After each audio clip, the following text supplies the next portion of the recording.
One of the most misunderstood ideas in science and technology studies is the social constructedness of science, which doesn't mean that scientists just make shit up, but rather that the knowledge they produce is influenced by social forces. For example, a lot of early kinematics was developed to aim cannons more accurately for military purposes.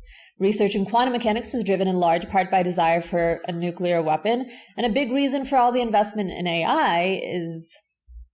God damn it, I promise we sometimes do science for non-war reasons. Today, though, I want to talk about the opposite of constructing science. What do I mean by that? Well, if social forces can dictate where we direct the resources and effort that make up science, thereby constructing our scientific reality, it stands to reason that those same forces can influence what science isn't directed at, and thereby, what knowledge remains scientifically undone. And just like in all those military examples where scientific knowledge was constructed to concentrate political power, scientific ignorance can be constructed to suppress it. Fortunately for the purposes of this lesson, but unfortunately for the state of our democracy, I have an extremely good example of this to show you what I mean.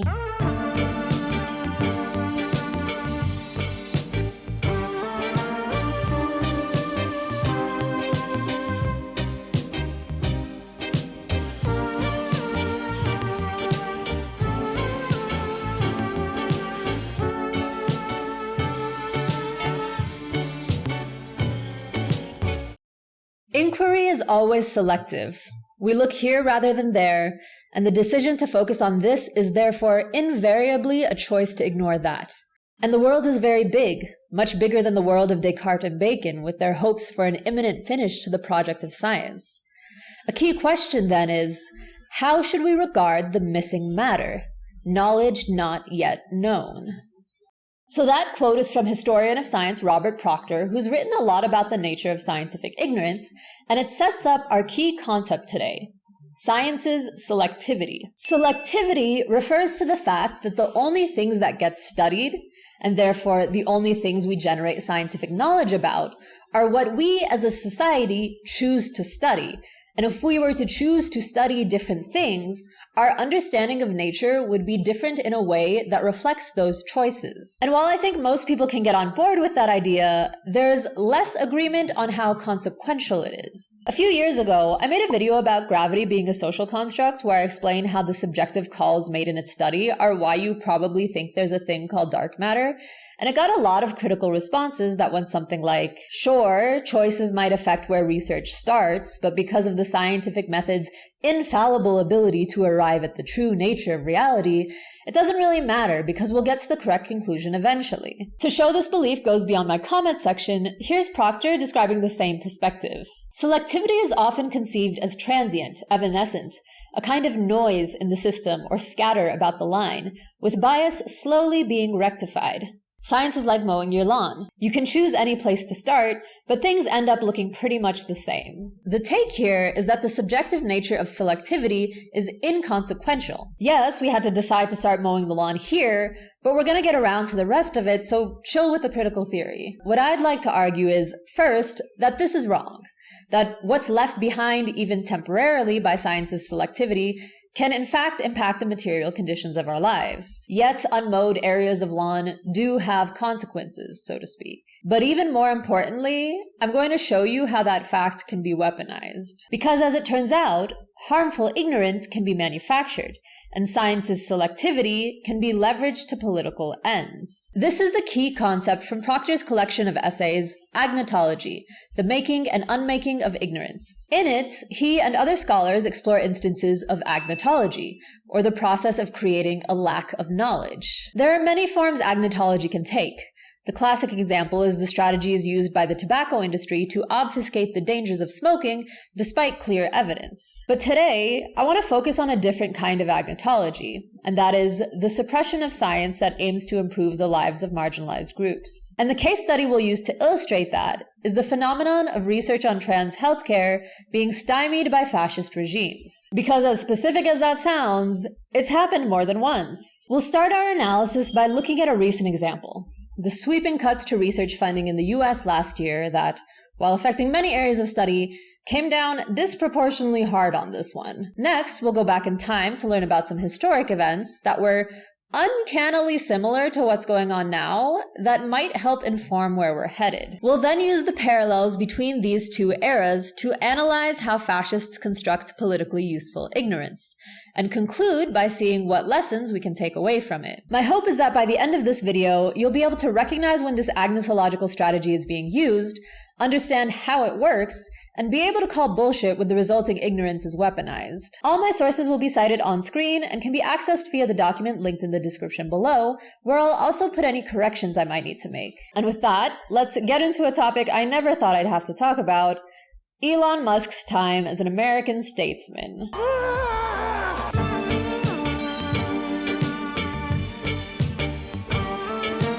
In one of the many moments of shock and awe that characterized the first few months of his administration, freshly inaugurated U.S. President Donald Trump made a speech addressing what he saw as rampant waste in the country's research efforts. Just listen to some of the appalling waste we have already identified. $22 billion from HHS to provide free housing and cars for illegal aliens. $8 million for making mice transgender, and $101 million for DEI contracts at the Department of Education. Under the Trump administration, all of these scams have been found out and exposed and swiftly terminated by a group of very intelligent, mostly young people, headed up by Elon, and we appreciate it. We found hundreds of billions of dollars of fraud. This group of very intelligent, mostly young people, headed up by Elon, was, of course, the Department of Government Efficiency, or DOGE, because our government is memes now. DOGE was established by executive order on January 20th of last year, with the stated goal of reducing the federal deficit and the chosen strategy of absolutely decimating public funding in the United States. In the months that followed, almost every government agency you can think of experienced devastating budget cuts, with nearly 300,000 federally funded workers losing their jobs, including yours truly. Ignoring the collateral damage of those livelihoods, as well as the literal death of hundreds of thousands of children, by its own measure, DOGE failed to achieve its goal. You don't regret that people might have lost important income to support their lives? Objection. No, I think it was more important to reduce the federal deficit from $2 trillion to close to zero. Did you reduce the federal deficit? No, we didn't. You did? No, I don't believe we did. So I got fired for no reason. Cool. If we take Elon et al. At their word, his attempt at government work was an utter failure. But if we start from the reasonable premise that he's a con man who's just lying to us and in fact achieved what he set out to do, what was the point of DOGE? Well, on the broadest scale, it progressed the privatization of this country's financial and labor resources, which is great for billionaires, but horrible for normies like us. And there's a discussion of how that's ruining science in general, which Angela Collier covered in a recent video. But the angle my single-minded STS brain is fixated on is the selective termination of ideologically misaligned research. For example, of the $600 million of cuts made to the National Science Foundation, the majority was from STEM education, which is where all the work to make science more diverse happens. But because Trump said DEI is wasteful and discriminatory towards normal Americans, a lot of the people doing that kind of work have found ourselves out of a job. But hey, at least we reduced the deficit, right? No, I don't believe we did. The cuts extended to research on everything from climate change to misinformation. But of all the ideologically misaligned topics, probably the most aggressively targeted one was anything related to trans people. In defending women from gender ideology extremism and restoring biological truth to the federal government, our president decreed that in the United States, we have two genders, they're assigned at birth, and anyone saying otherwise is a science denier who's helping unsavory men gain access to women's spaces. Because as we all know, Donald Trump is extremely invested in women's safety. The material outcome of this executive order was DOGE systematically cutting funding for grants that contradicted it. Or rather, grants that ChatGPT said contradicted it. So you used an LLM to screen the grant descriptions for certain terms? Yes. Why is the tech takeover of society so dumb? Most of the cut grants that studied trans healthcare were funded by the National Institutes of Health, So I reviewed their list of terminated projects and found 4 relevant categories. Studies on the effects of hormone therapies on other aspects of health, like how taking estrogen affects the cardiovascular system, or how going on testosterone affects fertility. Studies on HIV transmission and treatment in trans populations, attending to both the unique biological and social factors at play. Studies on trans people's mental health, like this project on how gender-affirming hormone therapy improves symptoms of depression. And studies on how to provide better healthcare to the trans community through things like training more competent healthcare providers and developing more effective diagnostic tools. These are all areas that, if scientists put resources into them, would inevitably yield information that is helpful to the lives of many people in the trans community, via things like making transition more safe and improving access to life-saving services. And that's not me having biased expectations about any particular results, that's just how medical research works. Science effort in, life-helping information out. But we are no longer making that effort because our government, the same one that won't punish participants in an elite sex trafficking ring, needs to protect women. So all that helpful knowledge that was going to be created won't be. We will remain ignorant of it. Now, I do want to make the quick but important clarification that I don't think scientific legitimacy is the only kind of legitimacy that matters. Like, I don't think scientific evidence is required to accept trans people as valid.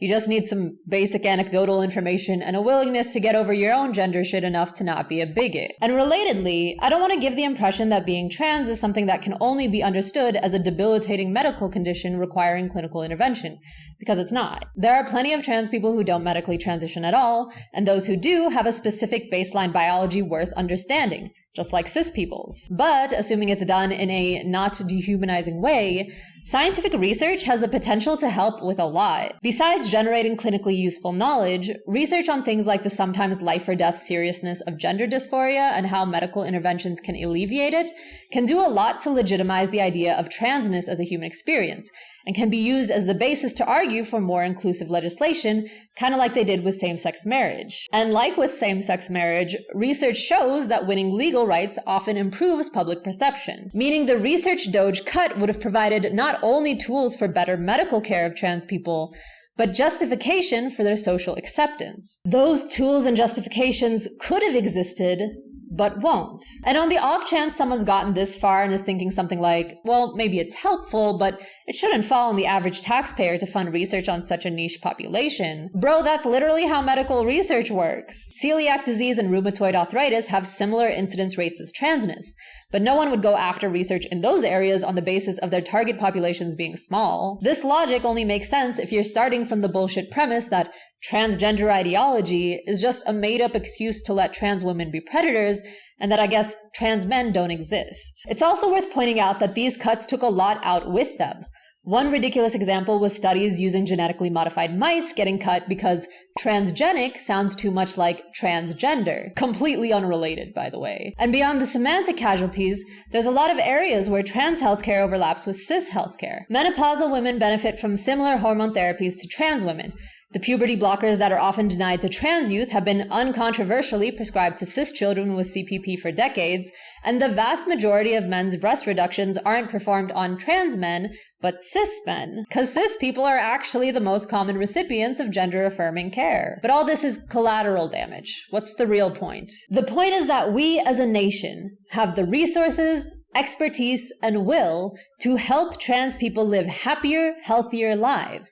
But because the slightly less fascistic candidate couldn't denounce a genocide, we don't do that anymore. Not that Kamala and the Dems were some kind of heroes to trans people, but like, they weren't about to do all this. Because of how things shook out, the projects that were cut won't be completed, the corresponding knowledge won't be constructed, and those bits of useful science will be left selectively undone. Donald Trump spoke his bigoted interpretation of the world into existence the day he signed that executive order, and in the months that followed, Elon Musk sicked DOGE on our scientific institutions to help shepherd that world into reality. And as wild and dystopian as that sounds, as unnerving as it is to see this way science can function in our society, it's happened before.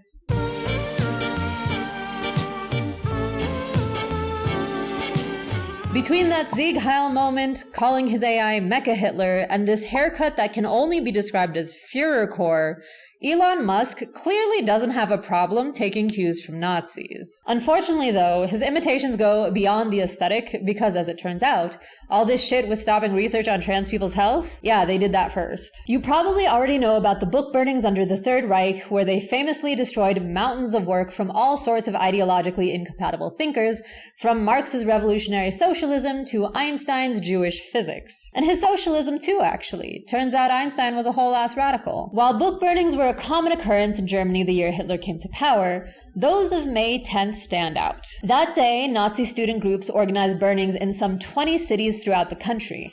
They held rallies, marched through the streets, and read fire oaths denouncing their targets as they incinerated tens of thousands of books. And of these events, the most significant was that of Berlin's Opernplatz. 40,000 attendees, 20,000 books burned, and Joseph Goebbels himself giving the address, which was broadcast across the nation. And arguably the most highlighted target of the Opernplatz burning, the man whose bust was literally marched through the streets on a stake before being tossed upon the ritual pyre, was one Magnus Hirschfeld. Hirschfeld was a Jewish German physician and sexologist who, in short, leveraged his scientific expertise to become one of the most significant LGBTQ advocates in history. Based on his own experiences as a gay man, his time spent among gay subcultures around the world, and his clinical work with gay patients, he staunchly believed that scientifically understanding queer people would eliminate their social marginalization. In fact, when he founded the world's first LGBT rights organization, he gave it the motto, "Through science to justice." And while I don't think this reasoning is without its limitations, it was the basis for an immense amount of extremely impactful advocacy. In his capacity as a researcher, Hirschfeld championed a range of progressive stances. He argued for the naturalness of being gay to help discredit anti-homosexuality laws, campaigned to repeal Germany's abortion ban, supported the fight for women's suffrage, and most relevant for our topic today, did a whole lot to improve the social and medical experiences of trans people. To be clear, gender diversity, including trans and non-binary genders, has existed across cultures since time immemorial. But Hirschfeld was basically the guy to bring these ideas into European post-Enlightenment awareness. And for better or worse, that matters a lot. His research proposed that, rather than there just being normal people and sodomites, there existed 64 naturally occurring sexual intermediaries. Weimar Mogai, essentially. Among these categories were transvestite and transsexual, both terms he coined to describe what we'd today consider transgender, as well as intersex, which he recognized as distinct from the former. Besides doing research on people's experience with cross-gender feelings, Hirschfeld worked with the Berlin police to create transvestite passes, which were issued to trans and cross-dressing people to stop the police from harassing them, allowing them to live openly and safely in their preferred expression. And at Das Institut für Sexualwissenschaft, which he opened in 1919, his team pioneered modern gender-affirming care, performing some of the first sex reassignment surgeries and offering some of the first hormone therapies. Hirschfeld's institute was actually extremely far-ranging in what it did. Besides the basic research that was going on in topics of gender and sexuality, it supported public education via interactive lectures and a museum, offered treatment for alcoholism, STIs, and impotence, provided gynecological health services like exams and contraceptives, and even offered marital counseling. It was like the Kinsey Institute, Planned Parenthood, and the YMCA all rolled into one. The institute also operated as something of an intermediary between science and society in a way that I absolutely love the sound of. Like, yes, there was a lot of rigorous scientific study and serious medical practice going on, but apparently it was also a place where queer people could just kind of be. The institute provided spaces for people to socialize or to organize politically. They hired trans women who couldn't get jobs elsewhere to their support staff, and they even put on fun community events like costume parties. And if queer costume parties at the place where the gay Jewish scientist does sex changes sounds wildly progressive for 100 years ago, it turns out, interwar Germany was actually pretty woke. The post-World War I Weimar Republic famously experienced an explosion of art and culture, including some pretty prominent queer subcultures to the point that Berlin was known as the queer capital of the world. There were gay bars and organizations and magazines, and it truly seemed like the nation was coming around to the acceptance of queer people. But when the Nazis came to power in 1932, they made quick work of shutting all that down because, like fascists today, maintaining strictly traditional gender roles is pretty crucial to the whole advancing the master race project. Which brings us to the sacking of Hirschfeld's Institute. For context, by the time Hitler was cracking down on the queers, Hirschfeld had long been getting shit from right-wing activists for his work, to the point of having real reason to fear for his life.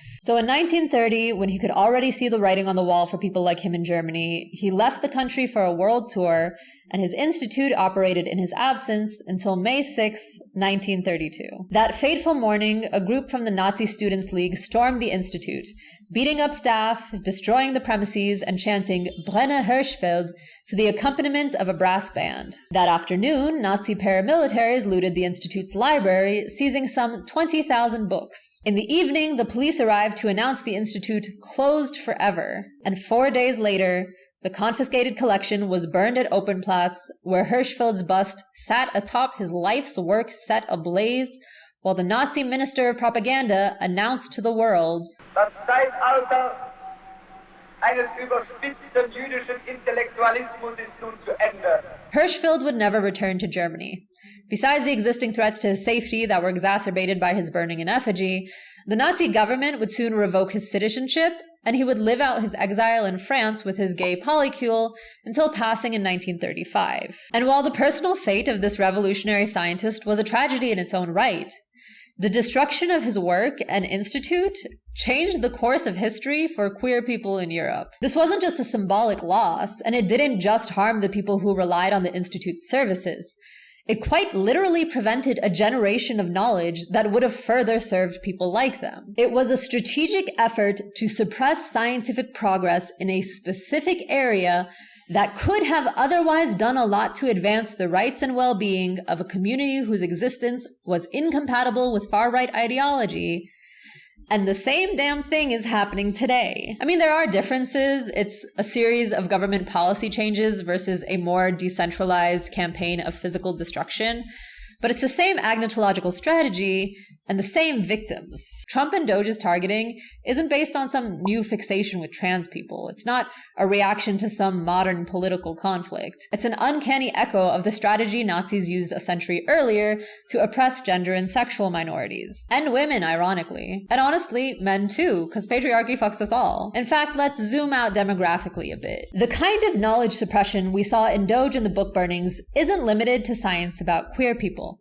The strategic selection of which areas of research will decidedly not be developed has been used throughout history by repressive regimes to create certain realities. From the British Empire extracting all the useful knowledge from their Caribbean colonies except for the long-tested natural abortion methods, to Western medical institutions today being woefully unequipped to treat Black patients with the same level of care as white patients. The justifications and methods vary, but the damage is consistent. Maintain an ignorance that keeps undesirables at a disadvantage. So in service of learning from history so we don't repeat it, let's use our 2 data points to break down how this particular agnotological strategy works.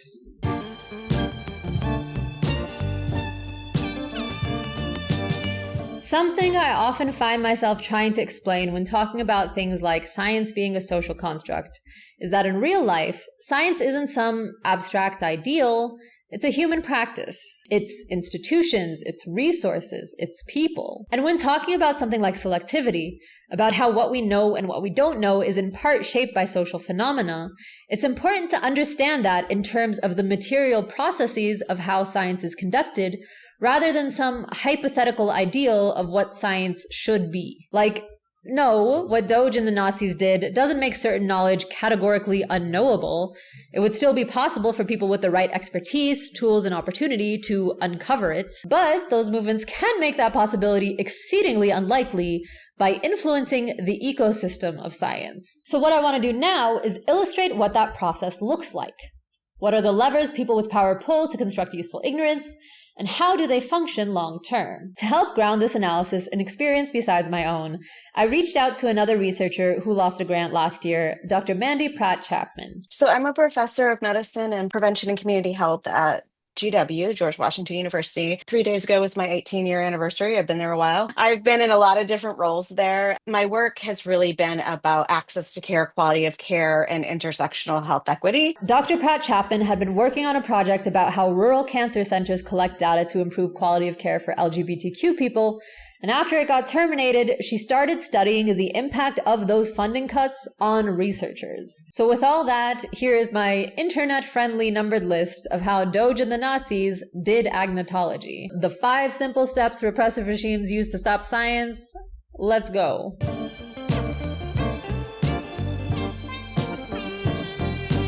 So in our historical example, this was probably the most obvious step. The Nazis publicly destroyed Hirschfeld's library in a ritualistic burning. Pretty straightforward. And it's worth noting that it wasn't just books that were destroyed. It was also journals, correspondences, photographs, medical records, even artistic works and historical artifacts. The destruction was so comprehensive that a comparably extensive archive of material on human sexuality wouldn't exist again until that of the Kinsey Institute, which would be founded 15 years later. In our current moment, the purging of ideologically unacceptable information wasn't made into as much of a spectacle, but it did happen. On January 29th of last year, the U.S. Office of Personnel Management instructed agencies to scrub all outward-facing media that inculcate or promote gender ideology, and boy did they deliver. Overnight, government websites with information on the health of LGBTQ youth, including suicide prevention and school safety, were taken down. The Department of Health and Human Services removed a page documenting LGBTQ people's rights in healthcare settings. And a range of federal databases and data sets that included LGBTQ people in their statistics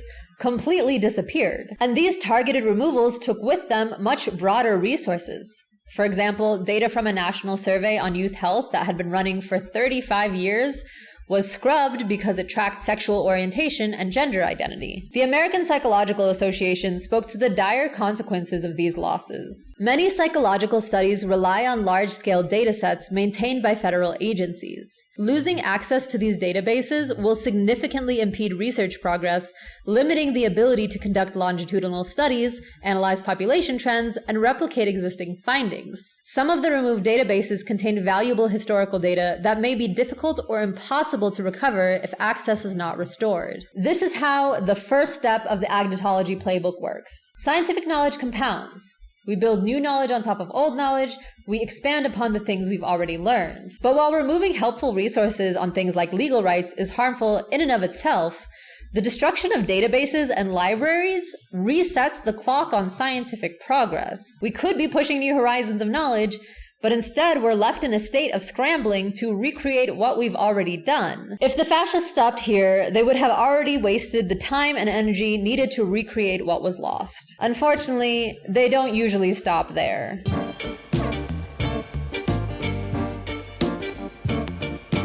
If step 1 was the big spectacle for the Nazis, step 2 was that for Trump's America. Like, what is this? This is the chainsaw for bureaucracy. Being American is so embarrassing. In the historical example, of course, the permanent closing of Hirschfeld's Institute functioned to prevent further research that might advance the well-being of LGBTQ people. It didn't necessarily stop things entirely. There were other people in Germany studying human sexuality and producing related work, but it did remove what was unquestionably the biggest hub in the world for this kind of research. Similarly, DOGE didn't block all possibility of research that might help trans people in the US.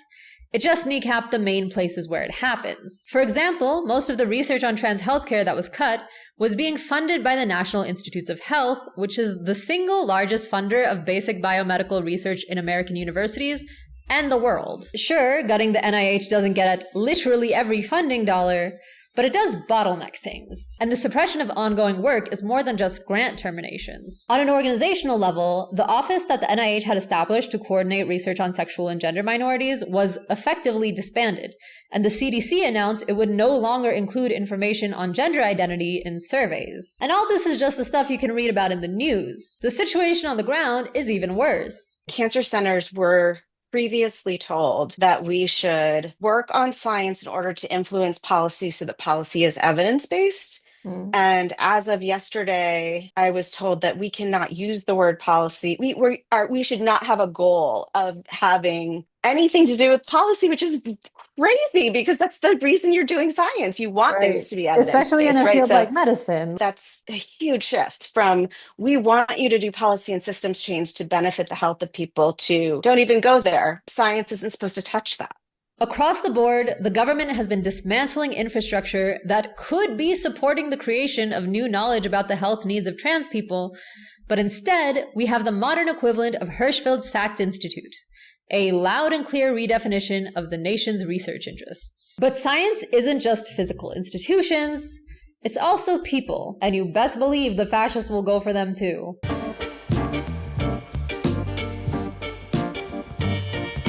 Hirschfeld had long been a target of right-wing harassment. He'd experienced everything from beating to the point of being announced dead to having his picture used as an example of undesirable Jewish influence in Hitler's campaign materials. He was even dropped by a company that was sponsoring him for fear of their ability to stay in the German market. They were selling aphrodisiac pills. Hirschfeld was basically a YouTuber pushing Bellesa products. Or supplements? I don't know. There's an analogy there. I'm happy to report that I'm not aware of any researchers who have been physically assaulted by MAGA minions at time of recording. So here we are at the American Diabetes Association Scientific Sessions, and we're being threatened to be arrested because we were handing out an editorial published by Dr. Kahn in the flagship journal of the American Diabetes Association. They physically grabbed us, forced us out of the conference center, and now are telling us we can no longer attend this meeting. But there have been psychological elements to the attacks on research. Like whether or not a particular scientist's work was impacted directly, people are picking up on the implication of the government saying this is no longer acceptable. The rapid onslaught of just cancellation after cancellation and the lack of morale that colleagues of mine felt when they were like, okay, first I'm trying to process that my grant was canceled. Now I have to tell my staff. Now I don't know if I have future research. And just the kind of escalating effects of that were just stunning, I think, and, intentionally overwhelming. Our grant was cut. It was like $30,000. It wasn't saving DOGE like anything dramatic. It was a gesture to say, this is not important. We want you to stop. And we were given hours, like maybe 2 hours to close down the whole study, like the same day that we got notice. Same. Right. So again, for me, it was stunning getting that message, but it was even more as it sunk in. I was like, okay, well, can I never do LGBT research again? Beyond the cuts themselves, there's been a lot of intimidation via public disparagement. Things like the DOGE website having a greatest hits list to document the most baffling grants they cut, or Ted Cruz publishing a list of research projects that feature, quote, far-left ideology. The latter pretty much functioned as the first step of a doxing campaign, and I actually know some people whose projects were included on that list that received online harassment from strangers because of it. And I've read about even more people who have taken various precautions for the same reason. And this suppression has had a clear impact on researchers. Dr. Pat Chapman's national survey found that of 193 respondents, 108 had greater depression and 136 had increased anxiety. I wasn't in the survey, but me too. And accordingly, 72 said they're considering a career change, and 5 had already left their field entirely. So just like cutting material resources prevents certain knowledge from being produced, intimidating scientists has the same effect. And it doesn't stop with the researchers working today.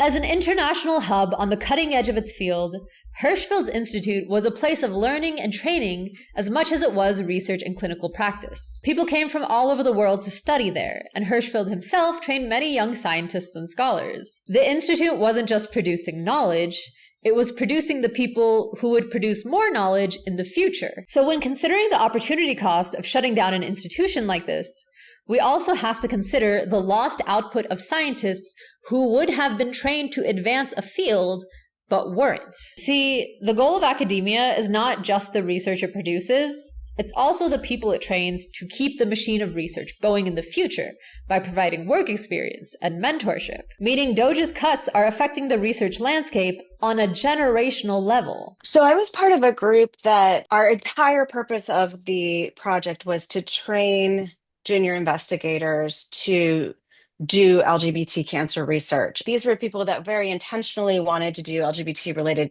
work. I think the incentives and the ability for someone to come in that doesn't have any past research in the space and try to make a difference in an era where there's no federal funding.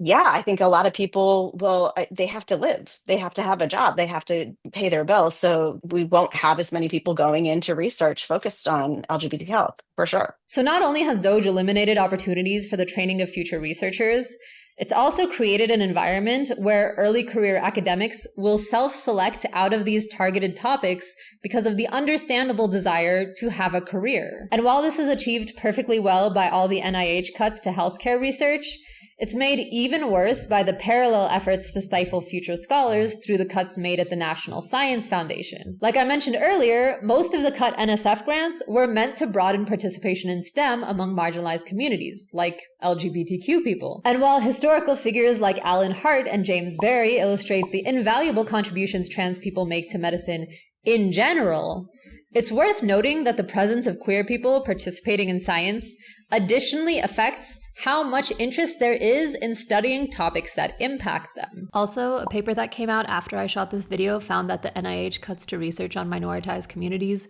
disproportionately affected the careers of minoritized researchers. So I guess I have a citation for my speculation now. Not to say all queer people study LGBTQ topics or that all LGBTQ research is done by queer people, but if you keep trans people out of science, you can't be shocked when science ignores trans people, or when scientists are unequipped to engage with trans communities to begin with. Which brings us to our final step.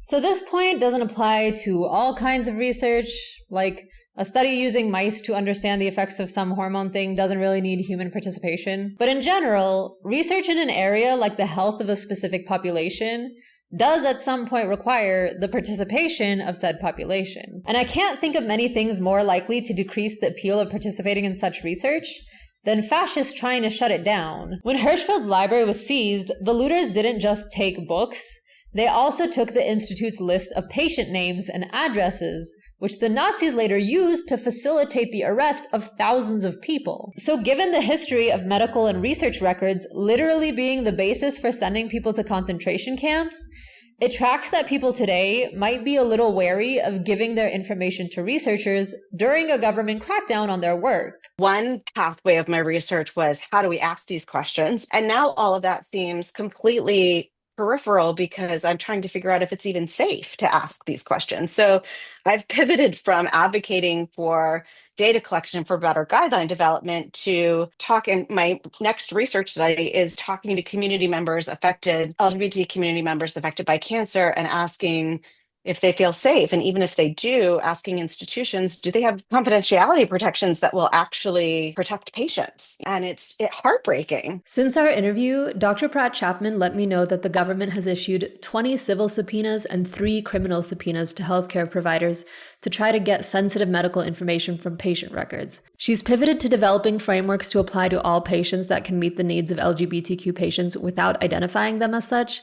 But this is a serious blow to evidence-based care for queer people, as well as a huge violation of basic patient privacy. And to make matters worse, this was a challenge even before DOGE came on the scene. In an article by 2 scientists who also had their study on trans health cut last year, they described the historic tension between researchers and subjects and how they've had to work to overcome it. Trans and non-binary people have often been studied under opportunistic and demeaning circumstances. This includes when researchers collect data for their own gains but return little to the communities they work with, or when they do research that perpetuates theories that pathologize these communities. As a result, many are often reluctant to participate in research. To overcome this reluctance, we involved an advisory board composed of local trans and non-binary community members who helped to inform how we conducted our study and measured our findings. Abruptly terminating projects like these can break down trust between researchers and the populations they study. The details of how research done on marginalized groups can in fact be quite dehumanizing is outside the scope of this video,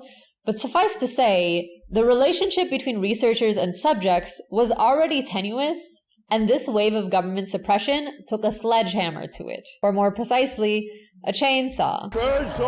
And like every other tactic we've discussed, this erosion of community trust will hold back progress for this kind of research for years to come. So now what? What do we do with this horrible guide to neutering the goodness of human ingenuity. I do have a few thoughts, but first... So losing my job to fascism definitely sucked, but honestly, I was one of the lucky ones because I had this YouTube channel as a backup. I can keep learning and teaching things and also get paid for it. Maybe the government doesn't think my scholarship is worth funding anymore, but you know who does? My Patreon members. Patreon is a platform where viewers like you donate a few dollars a month to help me make these videos, and in exchange, they get to do cool things like participate in my book club. Our next reading is Karen Howe's Empire of AI, which we'll start reading a week after this video comes out. Contribute questions to my monthly office hours. I stream these on the YouTube channel, and all the recordings are on Patreon. Access interviews I conduct with other content creators and academics, like the one I did with Dr. Pratt Chapman. And of course, Patreon members get to watch all my video essays without ad breaks. You get all that and more for as little as $3 a month, and if that's too steep for you,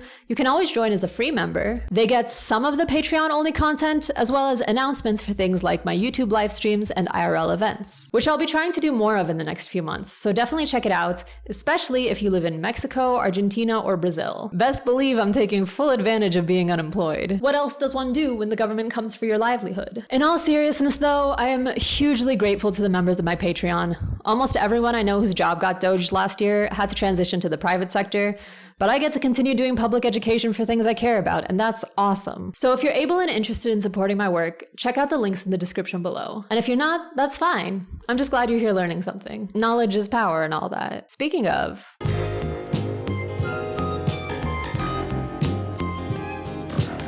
We've covered a lot of ground, so let's zoom out and try to make sense of what we've learned. Our first big takeaway is that, as Proctor says, ignorance can be made or unmade, and science can be complicit in that process. This is worth understanding because it lets you question why certain things remain unknown and who benefits from that ignorance. Think of like when conservative lawmakers defend bans on gender-affirming care by saying the science isn't settled or there's not enough evidence. That's a tried and true rhetorical strategy the Republican Party has been using for decades.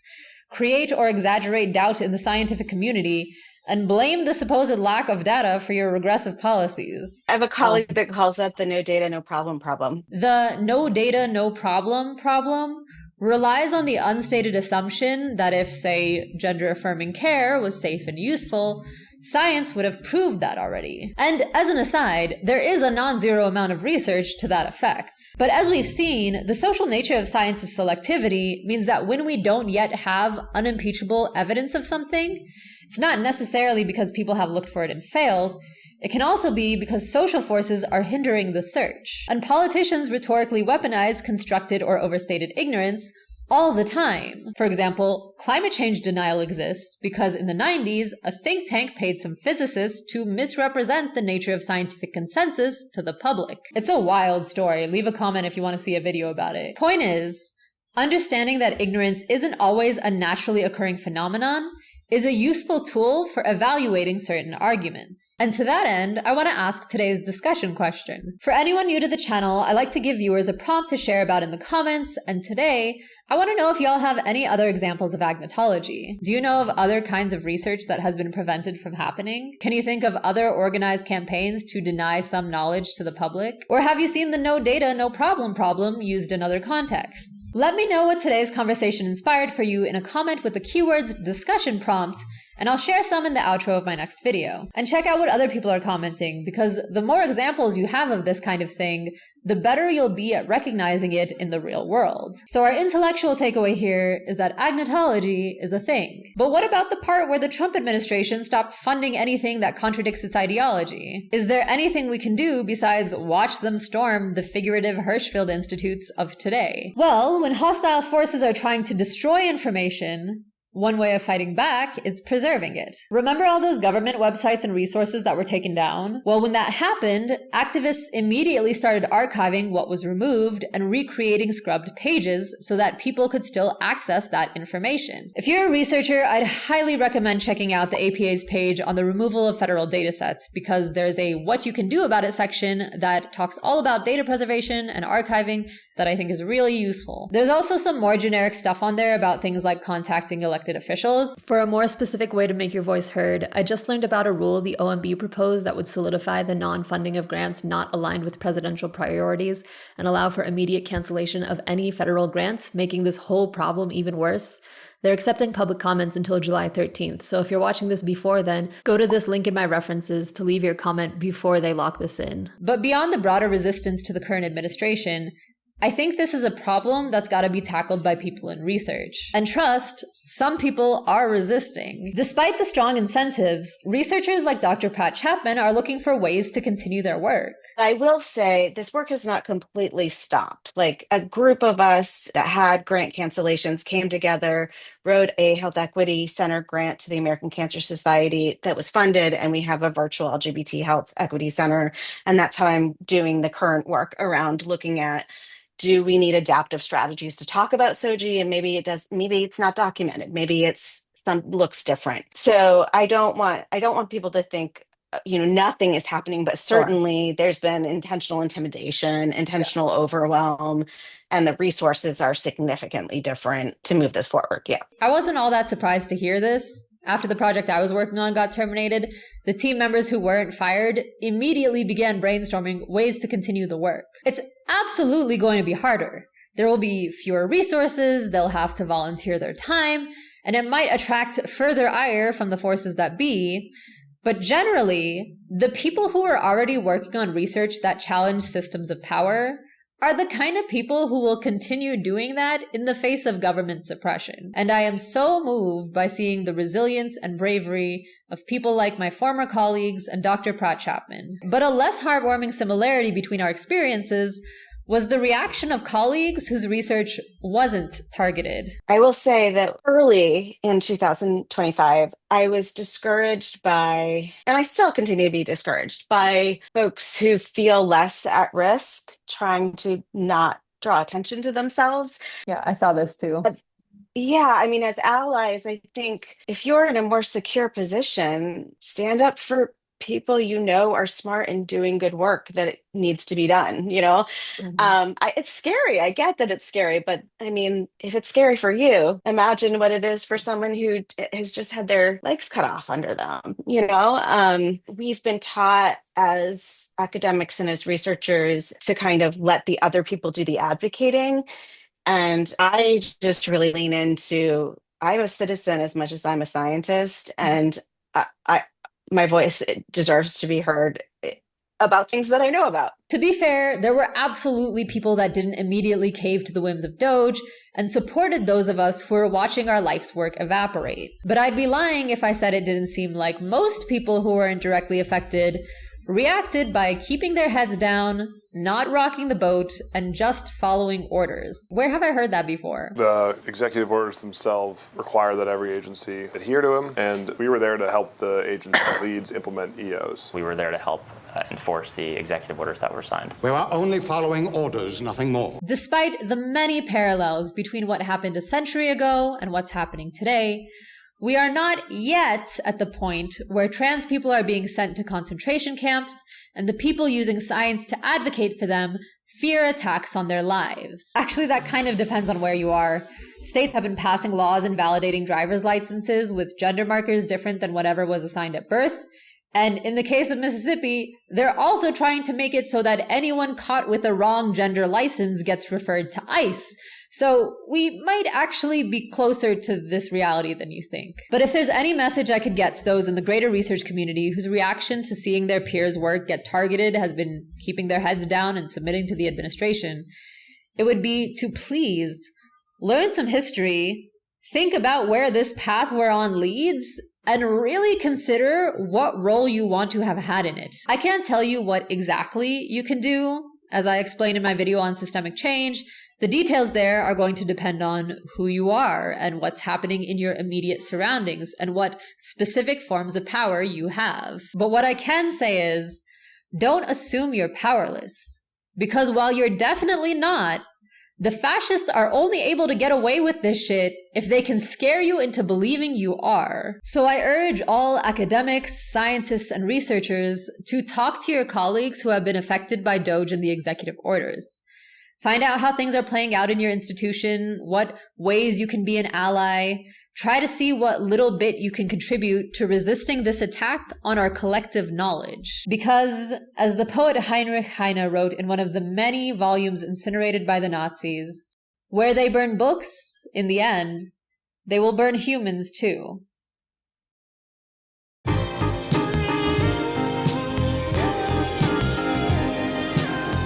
So I hope you found this lesson about agnotology enlightening. It's always fun to learn more about how things like knowledge and science work. But there is kind of a second thesis to this video that I hope you've picked up on, so just to spell it out real clear, no matter who you are, you should be fucking worried about political movements that come for trans people. And like, a big part of why I think that is because I care about my trans friends' well-being and stuff like that. Does that come off like I can't be sexist because I have a mom? I have a black friend too, but regardless of what your relationship to the LGBTQ community is, I want you to understand how fundamental the vilification of sexual and gender minorities is to the project of fascism. It's not a coincidence that this is all happening again. It's a necessary outcome of people trying to enact the same ideology. I want to stress this because sometimes I get the impression that some people, even liberal or leftist people, seem to think that issues of trans liberation are some niche culture war thing that distracts from the more pressing, broader-reaching political problems. Like Gavin Newsom a few months ago saying that if the Democrats want to beat Trump, they need to be more culturally normal and stop talking about pronouns and shit. But trans people and their political interests aren't separate from us.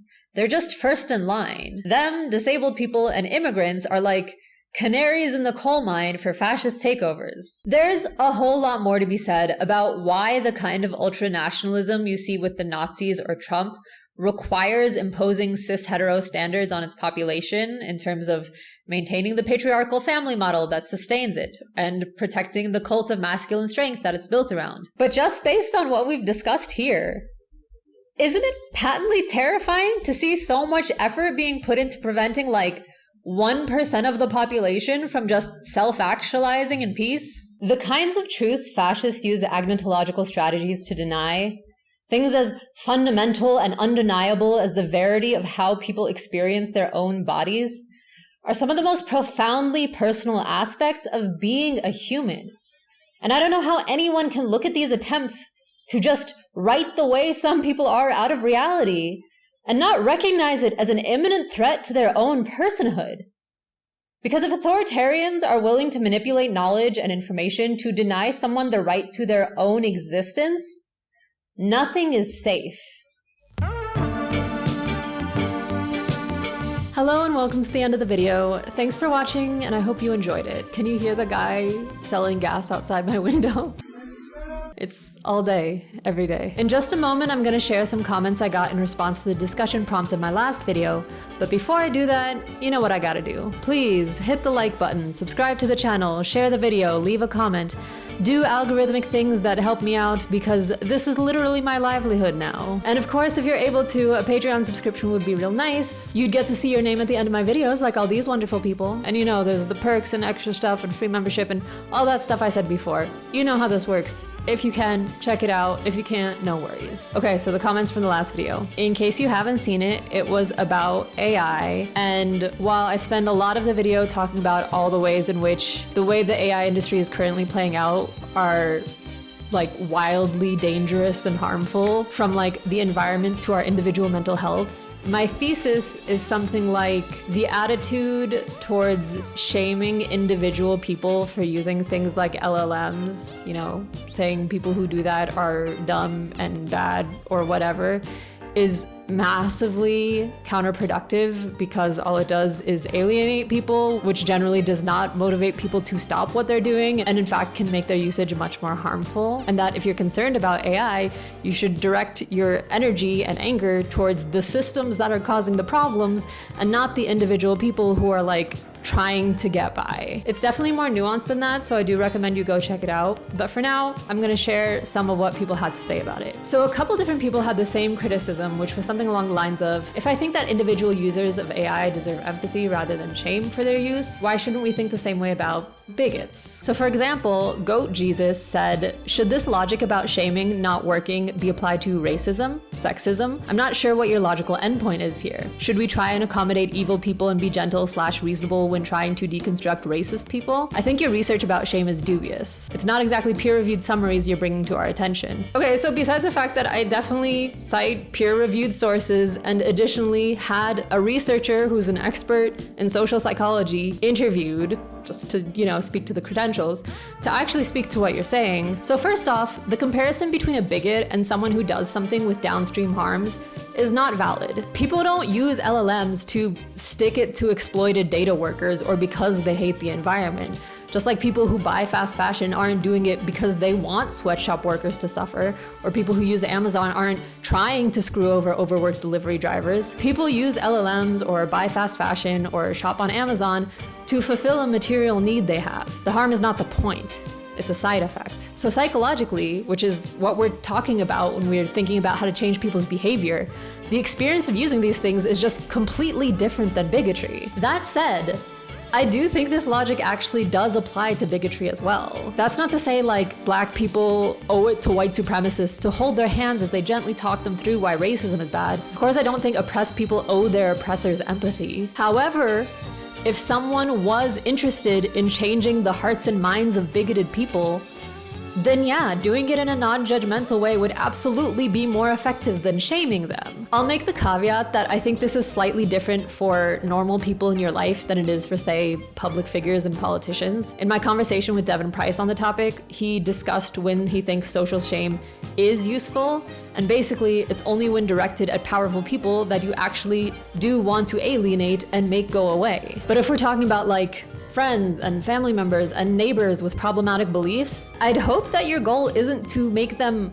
double down and cut themselves off from you, in which case empathy will 100% get you farther in affecting them than shame. So to answer these comments, like you don't have to, but yeah, kind of. Another kind of comment I saw a few times that feels related was something like, well, if we can't shame people, then what can we do? Le wokisme, is it French? Le wokisme, I don't know. Le wokisme said, how exactly are vegans supposed to convince other people that they should be vegan if they don't tell people that they should be vegan? And then No Weighing Right Now actually jumped off Le Wokisme's comment saying, I'm very sympathetic to the concerns about shame because it's an ugly feeling, but I wonder if this is where thought breaks down. Practically, the difference between advocating your view and shaming those who don't is extremely shaky at best. These are two concepts we can generally point to and feel good about ourselves for, but not something we can really differentiate. As someone else here, Le Wokisme, wrote before me, how exactly are vegans supposed to convince other people that they should be vegan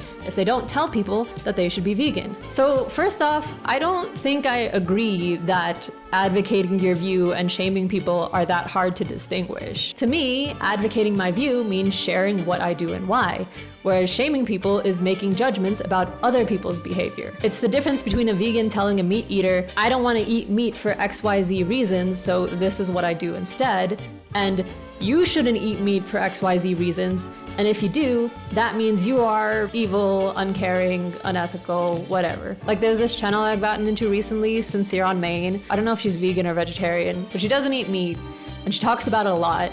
But it's never, making judgments about people who eat meat. It's sharing why she's come to this conclusion, and then just tons of videos about how to live that decision well. Like a guide to make tofu better, and here's all the ways I cook with plant-based things, and here's all these other meat substitutes. Sharing how to do it and showing what it means for her and how it's helped her and all this stuff. And it's so useful, it's so good. I imagine teaching people how she maintains her vegan diet as somebody who I think does powerlifting is wildly more effective than telling people how evil they are for eating animals. So to that end, I can tell you how I've successfully changed people's minds in line with my own beliefs in the past. Basically, it's loudly living my own values in community with people who have different values. To revisit the fast fashion example, I've never told anyone they shouldn't buy clothes from H&M or Shein or whatever even though I think doing so is extremely harmful to the environment and workers the industry exploits. What I do is that whenever someone compliments or asks about something I'm wearing, I'm quick to talk about how I thrift almost everything and how much money that saves me and how much fun it is and how much more unique my wardrobe is because of it. And if they ask why, I'll share my problems with the fast fashion industry as my motivation and give recommendations for good secondhand shops, or maybe even invite them to go thrifting with me. But I don't tell anyone what they should do or